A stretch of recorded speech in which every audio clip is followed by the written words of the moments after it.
Xin chào các bạn. Khách mời hôm nay của Vietnam Innovator là tổng giám đốc của công ty Chubb Insurance, chị Đinh Khuê. Xin chào chị Khuê. Chào Miro. Hôm nay thì nói đến một cái chủ đề có thể nó cho rằng là hơi nhàm chán, nó hơi không thoải mái, nó không vui vẻ lắm. Nhưng mà hôm nay chị Khuê lại đến để giải thích cho chúng ta xem vì sao cái ngành bảo hiểm là cái ngành mà có thể nhiều người đang xem nó như là một cái ngành nó chưa được hoàn toàn tiếp nhận một cách tích cực lắm.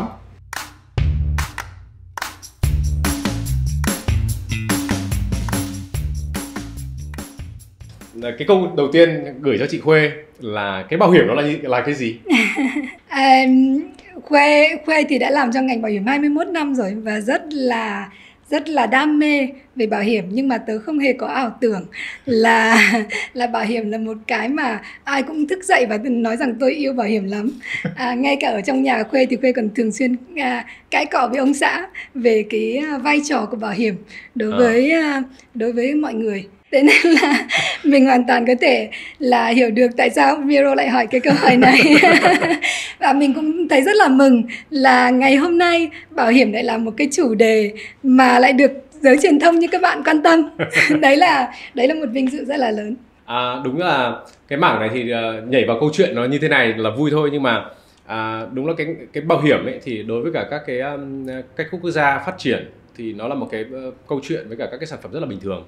Tuy nhiên ở Việt Nam thì hoặc là các nước đang phát triển thì nó đang được coi là một cái sản phẩm nó chưa được hoàn toàn là gần gũi với con người.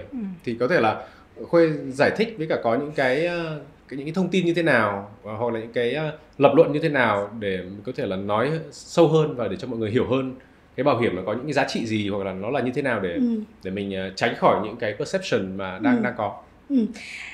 Điểm thứ nhất Khuê muốn nói là bảo hiểm nó là một cái sản phẩm tài chính, cũng giống như ngân hàng nó là một cái phương tiện để mọi người đầu tư và tiết kiệm. Và mọi người khi mà nói đến bảo hiểm nhân thọ chẳng hạn thì đấy chính là rất là nhiều người hiện nay chúng ta đang có bảo hiểm nhân thọ. Bảo hiểm nhân thọ ở Việt Nam đang phát triển với mức 25% một năm, và đấy chính là một cái phương thức đầu tư cũng tương đối tốt và lại an toàn hơn cho mọi người. Điều ở một chỗ là nếu như có rủi ro xảy ra thì cái số tiền đấy nó cũng lại được có cái sự bảo vệ ở đấy nữa, ngoài cái việc là gửi tiền vào ngân hàng, đúng không? Thế nhưng mà một cái khía cạnh khác của bảo hiểm mà Khuê thấy rằng là ở các nước ngoài thì họ thấy là rất bình thường, nhưng mà ở Việt Nam thì mình ít có cái nhận thức về cái vấn đề đó hơn, đó là sự mang tính bảo vệ. Có nghĩa là mình đóng tiền bảo hiểm hàng năm, mình không thu lại được đồng tiền nào hết nếu mà rủi ro nó không xảy ra, nhưng mà nó chỉ mang tính là bảo vệ cho các rủi ro thôi. Thế thì cái khía cạnh của bảo vệ rủi ro của là cái khía cạnh thứ hai của bảo hiểm, là một cái khía cạnh mà mình thấy rất là cần thiết, nhưng mà cái nhận thức hiện nay thì nó cũng hơi khác nhau giữa những nước có kinh tế nông nghiệp như là Việt Nam và một số những cái nước mà họ đã có những cái truyền thống về bảo hiểm lâu đời giống như nước Anh hay là những cái nước ở châu Âu chẳng hạn. Trước khi mà chúng ta đi sâu hơn về câu chuyện này một chút thì có thể là khán giả chưa hiểu là Chubb Insurance là công ty như thế nào. Khuê có thể nói qua Chubb là như thế nào và sự hiện diện của mình ở Việt Nam đang như thế nào? Ok, Chubb thì ở trên thế giới thì chúng tôi là công ty bảo hiểm lớn nhất thế giới về bảo hiểm tài sản và trách nhiệm. Chubb vẫn có cả hai mảng bảo hiểm là bảo hiểm về nhân thọ và bảo hiểm về phi nhân thọ.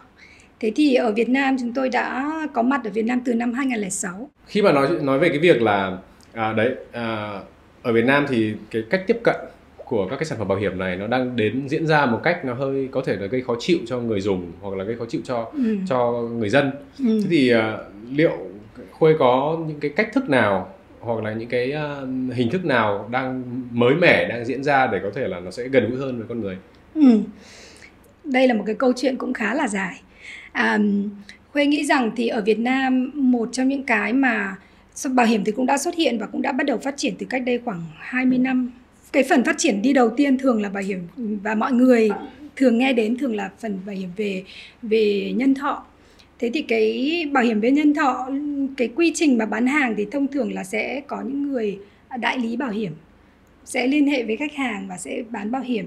Bản thân những người bán hàng cũng có thể là có nhiều người ở những cái mức độ nhận thức khác nhau, thì có cái sự lệch lạc về cái chờ đợi giữa khách hàng với cái việc là tôi mua bảo hiểm là tôi mua cái gì và được quyền lợi như thế nào, rồi được bồi thường như thế nào, với cái việc là cái sản phẩm mà tôi mua nó có đúng và phù hợp với cả cái nhu cầu của tôi hay không.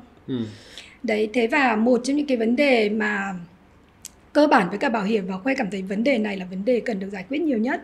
Đấy là bởi vì cái quy trình bán hàng với gặp mặt thường xuyên và từng cá nhân một đưa phải ngồi giải thích rất là dài thì mới có thể bán được bảo hiểm đấy, thì nó chỉ phù hợp được với những cái đối tượng mà sẽ mua bảo hiểm với một cái số tiền rất là lớn. Thế nhưng mà thực ra thì trong bảo hiểm, đối với mình thì thấy rằng thì là cái giá trị lớn nhất của bảo hiểm đấy là cái việc quản trị về cái việc là đưa ra một cái bệ đỡ để chống lại cái vòng tròn đói nghèo. Mình giải thích một chút xíu về cái vòng tròn đói nghèo. Nó là như này, một người bình thường đang như Khuê 20 tuổi, bắt đầu đi làm việc, và Khuê rất là thích làm nghề thợ may chẳng hạn như vậy. Thế nếu như mọi việc vẫn bình thường thì mình bắt đầu sẽ mở một tiệm may, mình mua một cái máy khâu, và mình có thể cứ tiến dần dần như thế. Sau 20 năm thì mình sẽ trở thành một người cũng khá giả, đúng không? Đã có rất nhiều khách hàng và rất là khá giả. Thế nhưng vấn đề ở đây là không phải ai cũng có một cuộc sống thuận tiện như thế. Giả sử như đến năm Khuê 30 tuổi, bỗng dưng Khuê phát hiện ra là mình bị một cái bệnh gì đó, hoặc là nếu mà mình đi xe máy chạy lung tung mà mình bị gãy chân chẳng hạn, thì cái lúc đấy chính là cái lúc gặp rủi ro. Và cái rủi ro đấy nó có thể, ví dụ như Khuê gãy chân tạm thời thôi thì Khuê chỉ có mất 3 tháng là mình không ngồi đạp máy khâu được thôi. Thì có thể là mình vượt qua được. Nhưng cũng có khi là nó kéo dài hơn thì mình lại không có cái bệ đỡ ở phía dưới. Đấy thì bảo hiểm nó chính là để cung cấp cái bệ đỡ vào cái thời điểm khó khăn đấy. Và do đó nó rất là có ý nghĩa. Thế nhưng mà bởi vì là hầu hết mọi người đang quan tâm đến cái bảo hiểm là mình không đi bảo hiểm những cái bảo hiểm nhỏ, hoặc là những cái bảo hiểm mà nó mang tính bảo vệ như vậy, bởi vì mình đang tập trung quá nhiều vào cái phần bảo hiểm mà mang tính tiết kiệm và đầu tư, để mà sau đấy khi mà tôi bỏ ra 1 đồng tiền về bảo hiểm thì sau 10 năm 20 năm họ sẽ phải quay lại với tôi là 1 đồng 2 cơ. Thế còn nếu mà 1 đồng này trả ra xong rồi là đi mất luôn thì tôi không cần, vì tôi không tin về cái giá trị về bảo hiểm. Đấy chính là cái điểm mấu chốt mà vấn đề mà mình đang giải quyết ở đây, về cái phần là lòng tin của khách hàng đối với bảo hiểm, rồi về cái giá trị của bảo hiểm là ở đâu. Rất là cảm ơn Khuê đã giải thích một cách, với cả đưa ra một cái ví dụ rất là điển hình. Chắc là rằng là có rất là nhiều người đã gặp những trường hợp mà có thể tất cả mọi thứ đang rất là tốt đẹp và đang thuận tiện, nhưng mà bỗng dưng có một cái sự kiện nào đó xảy ra, và đôi khi mình sẽ phải cần bán một số cái tài sản hiện có của mình đi để gọi là trải qua cái thời gian đó. Nếu mà bước sang một cái lĩnh vực khác thì bảo hiểm cũng như là tài chính nó cũng không bị bỏ ngoài cái việc chuyển đổi hoặc là những cái việc đổi mới. Thế thì ở cái góc độ Khuê là một lãnh đạo của công ty số 1 thế giới như vậy, thì Khuê đang có những cái đang nhận thức có những cái thay đổi như thế nào trong các cái sản phẩm, cho các cách tiếp cận, và trong cách có thể là cả một cái quá trình của khách hàng thì nó có những cái thay đổi gì, có những cái đổi mới gì? Thế thì Khuê sẽ bắt đầu từ bản thân cái sự phát triển về nghề nghiệp của Khuê. Cách đây 7 năm thì sau khi đã làm được việc được 10 mấy năm trong ngành bảo hiểm rồi, thì Khuê đi học một cái loại hình bảo hiểm mới, đấy là bảo hiểm micro insurance, hay gọi là impact insurance. Chúng ta thì dùng tiếng Việt thì gọi là bảo hiểm vi mô. Đây là những cái loại hình bảo hiểm mà nó rất là nhỏ, nó rẻ tiền, nó có thể bảo hiểm trong một cái thời gian ngắn hạn, và cái cách vận hành về bảo hiểm nó rất khác so với cả cách vận hành những cái bảo hiểm truyền thống. Nói một cách nôm na thì như thế này, trước đây thì Khuê bán bảo hiểm cho Miro với giá là 1.000 đô một năm, và do đó Khuê chỉ cần phục vụ Miro mà Khuê thu được phí 1.000 đô một năm. Thế nhưng với bảo hiểm micro thì Khuê muốn bảo hiểm cho 1.000 Miro, nhưng mà mỗi Miro chỉ đóng cho Khuê có 1 đồng thôi, một đô thôi. Do đó Khuê vẫn chỉ thu được 1.000, nhưng mà Khuê lại phải phục vụ 1.000 người. Miro có thể hình dung là đấy là hai cái cách vận hành một cái bảo hiểm nó rất là khác nhau, đúng không ạ?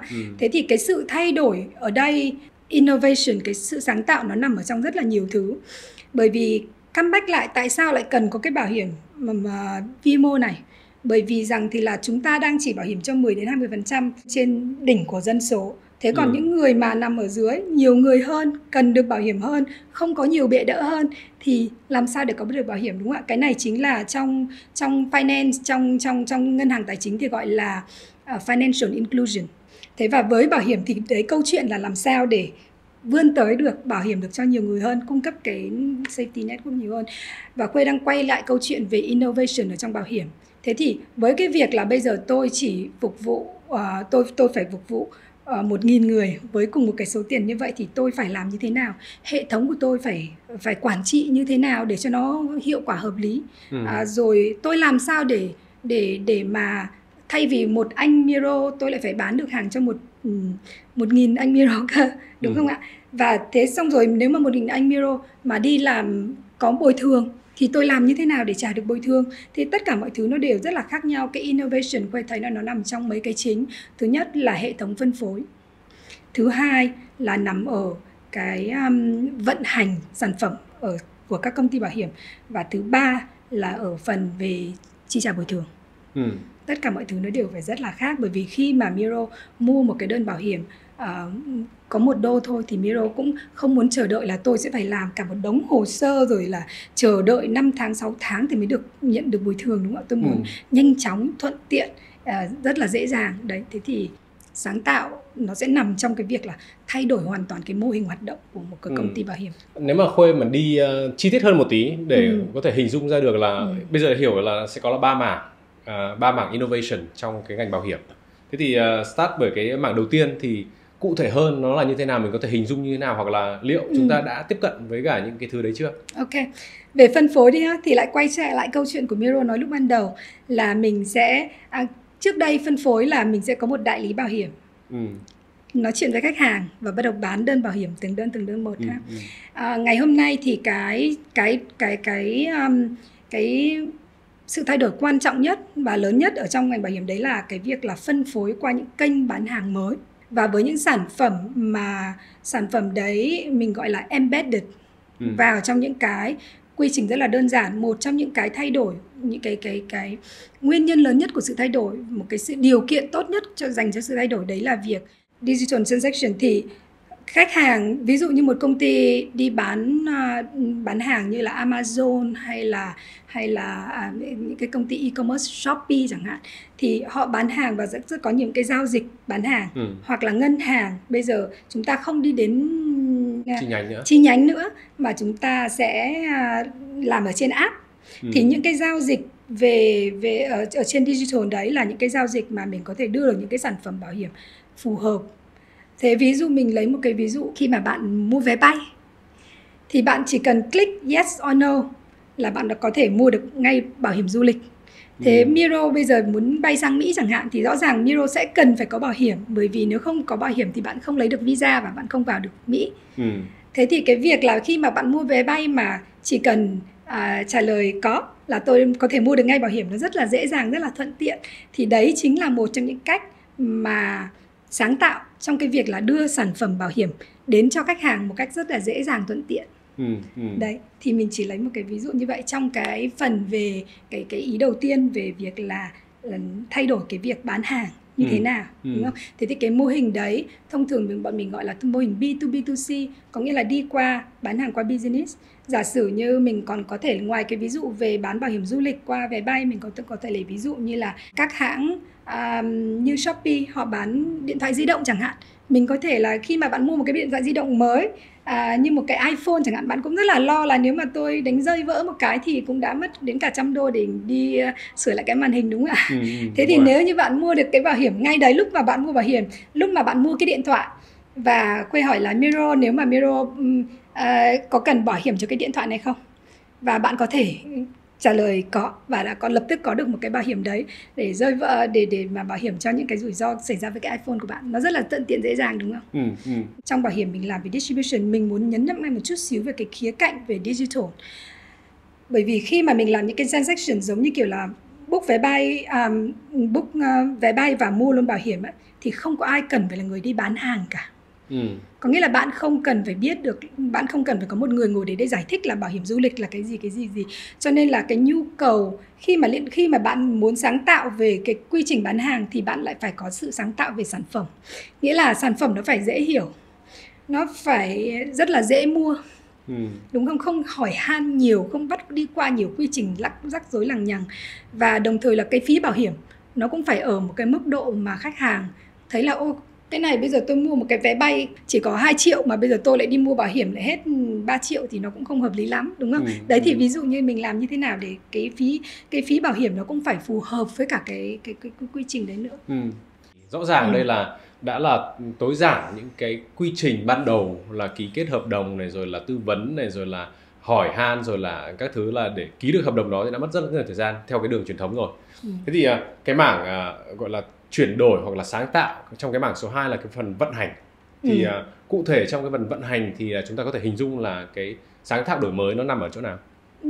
Cái này thì hơi mang tính kỹ thuật một chút. Tức là cái để mà quản lý được khách hàng thì ở đằng sau lưng mình phải có một cái hệ thống về IT để ghi nhận là anh Miro đã mua bảo hiểm của bảo hiểm vào ngày này tháng này với cái thời hạn bảo hiểm như thế này, với số tiền như thế này, để khi mà xảy ra rủi ro một cái thì mình biết được luôn là bây giờ mình sẽ phải chi trả bồi thường cho anh Miro như thế nào, đúng không ạ? Thế thì bây giờ cái vấn đề ở đây là cái hệ thống của mình trước đây, ví dụ những cái hệ thống cũ của các công ty bảo hiểm trước đây, nếu mà vượt quá 100.000 khách hàng chẳng hạn thì bắt đầu hệ thống đơ ra không chạy nữa rồi. Các bạn muốn ký thêm 1.000 người nữa thì cũng rất là mệt. Thế và ngoài ra ấy, thì làm thế nào để đưa được cái thông tin đấy vào trong hệ thống? Trước đây chúng ta có người ngồi đánh máy, đánh miết các thứ để đưa từng người vào hệ thống một. Thế làm sao để bây giờ để mình lấy được thông tin, trao đổi thông tin với các hệ thống khác, rồi làm sao để cái hệ thống của mình nó có thể chứa được một cái lượng thông tin khổng lồ, đúng không? Và đấy là những cái mình sẽ phải tạo ra những cái tầng lớp về IT ở back-end để mà trao đổi thông tin với cả các hệ thống khác. Ví dụ như là thay vì là từng người đánh một, mình đã có API với cả đối tác chẳng hạn để mà trao đổi những cái thông tin đấy. Thì tất cả những cái đổi mới gần đây trong lĩnh vực fintech và insurtech chính là những cái điều kiện thuận tiện để mà mình có thể đổi mới được trong cái cách vận hành của bảo hiểm.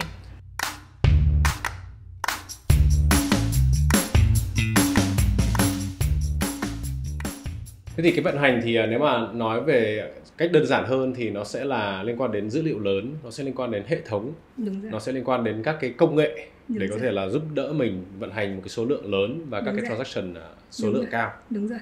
Một trong những cái nữa mà chắc cũng khá tập trung vào, và cái này thì cũng không phải là sự quan tâm yêu cầu lớn của tất cả các công ty bảo hiểm, nhưng mà bên mình nhận thấy là như thế này, là khách hàng thì thông thường khi mà nói đến bảo hiểm thì một trong những cái khó khăn lớn nhất đấy là họ không nhớ là tôi được bảo hiểm cái gì, từ đâu. Tôi có khi tôi mua 10 đơn bảo hiểm từ 10 ông đại lý khác nhau, từ 10 nguồn khác nhau, và rốt cuộc lại là tôi không nhớ là tôi được bảo hiểm những cái gì, và tôi không nhớ là được bảo hiểm như thế nào, rồi quy trình bồi thường như thế nào.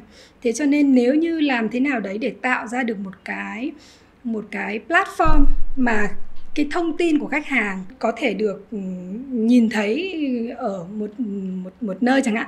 Thế ví dụ như là mình đang làm việc với một số đối tác để mà làm sao để cho khách hàng có một cái view tổng thể. Ví dụ như khách hàng có thể mua rất là nhiều đơn bảo hiểm từ nhiều công ty bảo hiểm khác nhau qua một cái ngân hàng chẳng hạn.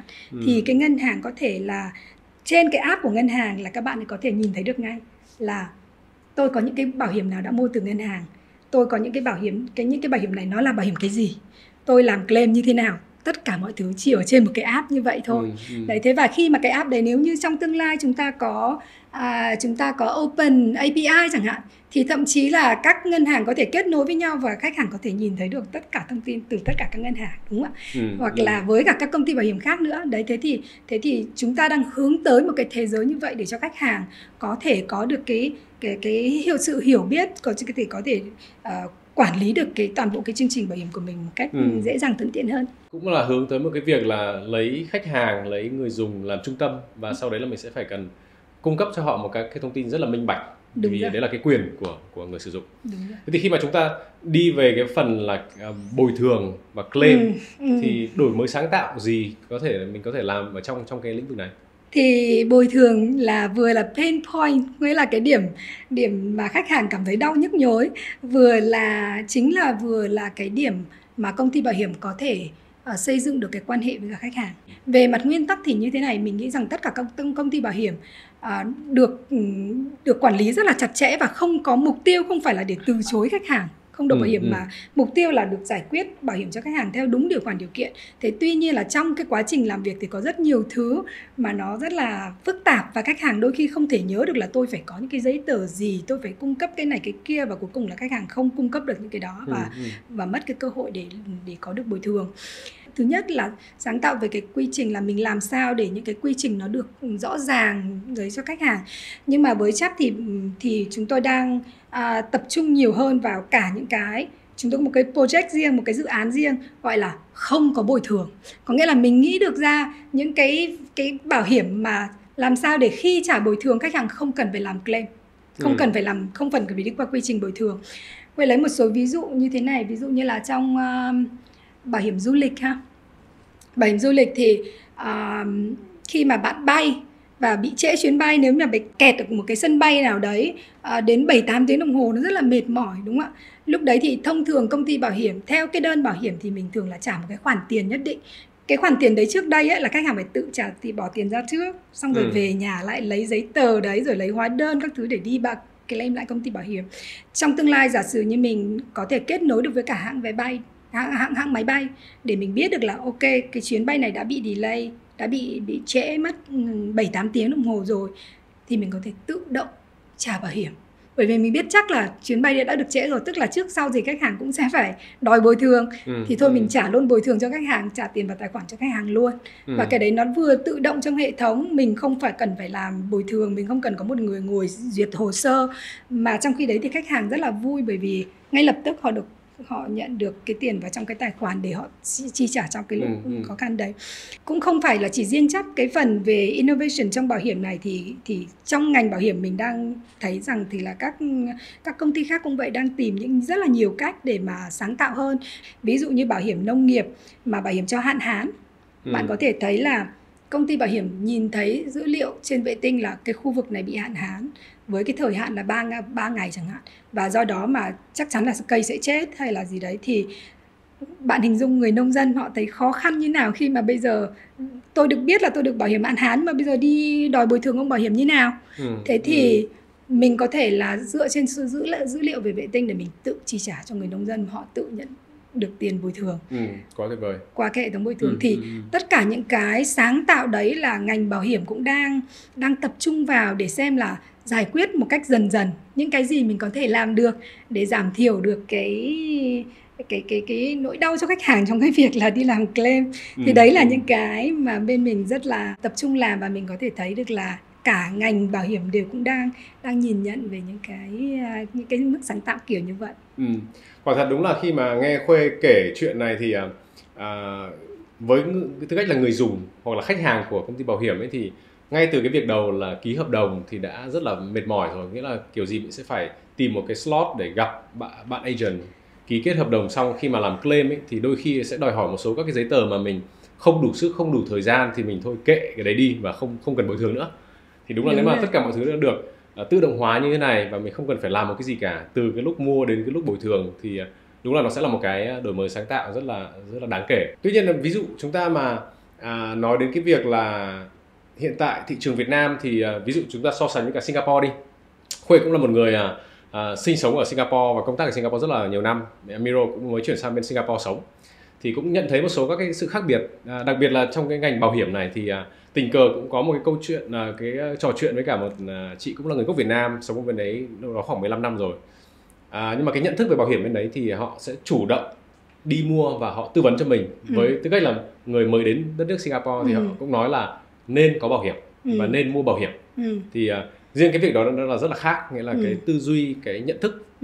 Ở Việt Nam thì mình sẽ phải có các bạn bè, có thể là agent đi bán, thì mình có thể mua hộ cho người ta, gần như là giúp cho người ta. Đúng rồi.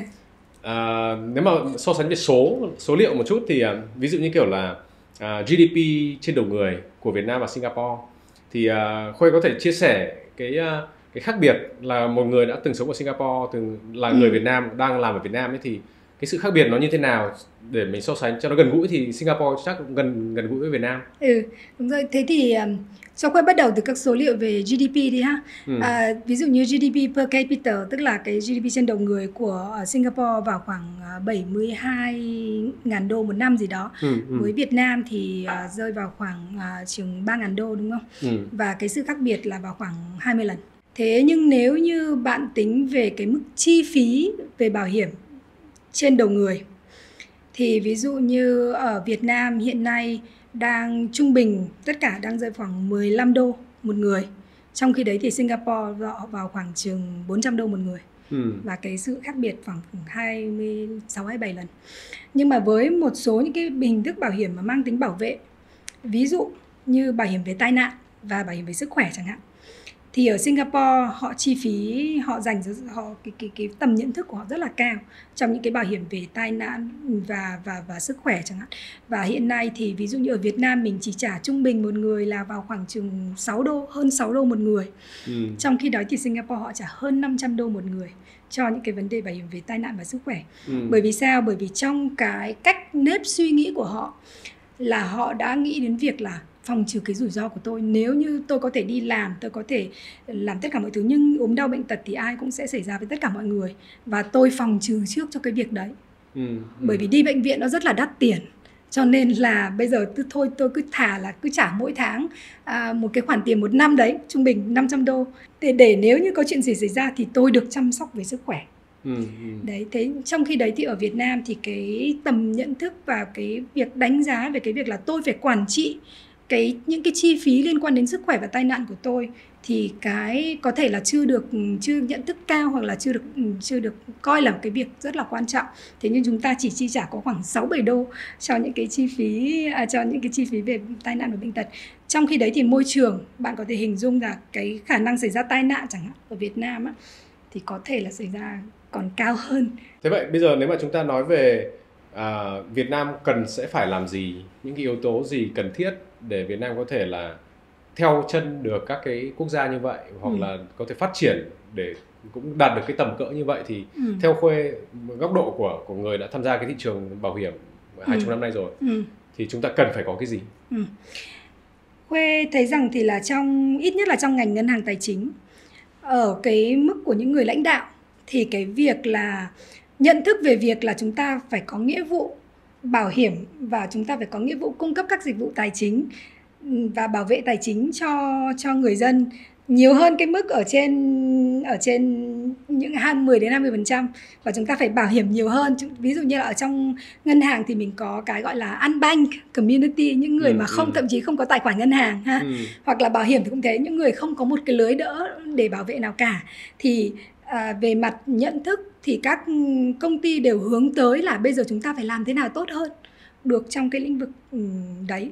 Thế thì như Khuê nói là các công ty đều đang loay hoay và cũng tìm rất là nhiều cách để sáng tạo trong phần về hệ thống phân phối, trong phần tạo những cái sản phẩm gần gũi và phù hợp hơn với cả người tiêu dùng, và trong cái phần về vận hành như thế nào để cho nó hợp lý hơn, cũng như là trong những cái phần về trả lại bồi thường hay là cho khách hàng, đúng không ạ? Đấy thì những cái innovation đấy nó đang xảy ra, đấy là một cái điều rất là tốt.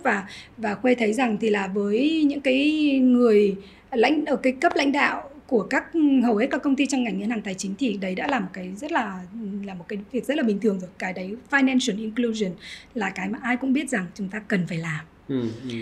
Thế tuy nhiên là để cho việc làm đấy nó có hiệu quả thì Khuê nghĩ rằng cái sự tham gia của toàn xã hội rất là quan trọng. Khuê lấy ví dụ như lại quay về cái ví dụ về các hãng bay đi ha. Các hãng bay có thể lựa chọn là tôi chỉ bán vé bay thôi, tôi không muốn đụng gì đến bảo hiểm cả. Nhưng cái việc là họ cung cấp bảo hiểm cho khách hàng vừa là cung cấp sự thuận tiện cho khách hàng. Thế và nếu như trong tương lai giả sử như trở thành một chuyện bình thường là cứ trễ chuyến hủy chuyến là khách hàng nhận được tiền vào trong tài khoản như vậy, nếu mà một hãng vé bay mà không tham gia vào những cái chương trình bảo hiểm và không có kết nối với công ty bảo hiểm để làm cái việc như vậy, thì sẽ dẫn đến là việc là khách hàng đi một hãng khác sẽ được trải nghiệm hoàn toàn khác biệt. Thế cho nên Khuê nghĩ rằng thì là cái này là việc của rất là nhiều các doanh nghiệp, họ có nên cân nhắc là trong cái hệ sinh thái của mình nên cân nhắc về vấn đề về bảo hiểm. Thứ nhất, đấy là cái phương tiện về quản lý rủi ro cho khách hàng. và thứ hai đấy cũng có thể là một cái nguồn thu nhập mới cho cái công ty của họ, đúng không ạ? Và với một cái nguồn thu nhập mới vừa thuận tiện cho khách hàng, vừa mang lại giá trị cho khách hàng, thì đấy là một cái win-win cho tất cả mọi người. Đấy, thế thì như vậy Khuê vừa mới touch base là về các công ty bảo hiểm và ngân hàng sẽ phải có sản phẩm. Những cái công ty khác mà đã có khách hàng thì cũng thể cân nhắc vào cái hệ thống sinh thái. Và Khuê nghĩ rằng thì là những cái cơ hội như thế này để chúng ta có thể đưa cái nhận thức về cái vấn đề về quản trị rủi ro, và hy vọng là tất cả mọi người cùng có cái sự tò mò để tìm hiểu thêm là bảo hiểm là cái gì, tại sao nó lại là một cái phương thức rất là hiệu quả để mà quản trị rủi ro. Và kể cả chúng ta là những con người bình thường, có nên chúng ta nghĩ đến cái việc là chúng ta quản trị rủi ro cho chính bản thân chúng ta và cho gia đình của chúng ta hay không? Thì Khuê nghĩ rằng đây là một cái cơ hội rất là tốt, và Khuê rất là vui được chia sẻ cái quan điểm của mình về bảo hiểm và về sự quản trị rủi ro. Rồi, rất là cảm ơn Khuê. Rất là thú vị được nghe những cái đổi mới sáng tạo trong cái ngành Cường coi là rất là nhàm chán và boring. Tuy nhiên là chắc là chúng ta sẽ được đón nhận các cái sản phẩm mới và có những cái trải nghiệm cho người dùng một cách nhẹ nhàng mà không cần phải có động chạm, không cần phải có quá nhiều hành động và những cái bước, những cái step trong cái quá trình đó. Rất là cảm ơn Khuê đã dành thời gian đến với Vietcetera và chia sẻ câu chuyện của mình. Cảm ơn Miro. Với hệ sinh thái chăm sóc sức khỏe toàn diện, GeoHealth tích hợp công nghệ tối ưu hóa trải nghiệm thăm khám từ trực tuyến đến trực tiếp, giúp khách hàng dễ dàng tiếp cận dịch vụ chất lượng với chi phí hợp lý. Phòng khám thông minh GeoHealth sở hữu đầy đủ năng lực của một phòng khám đa khoa với đội ngũ bác sĩ giỏi và trang thiết bị hiện đại, mang đến trải nghiệm chăm sóc sức khỏe ưu việt. GeoHealth đang tiến gần với mục tiêu mở rộng hệ thống phòng khám toàn quốc với số vốn đầu tư lên đến 20 triệu đô từ vòng gọi vốn Series B.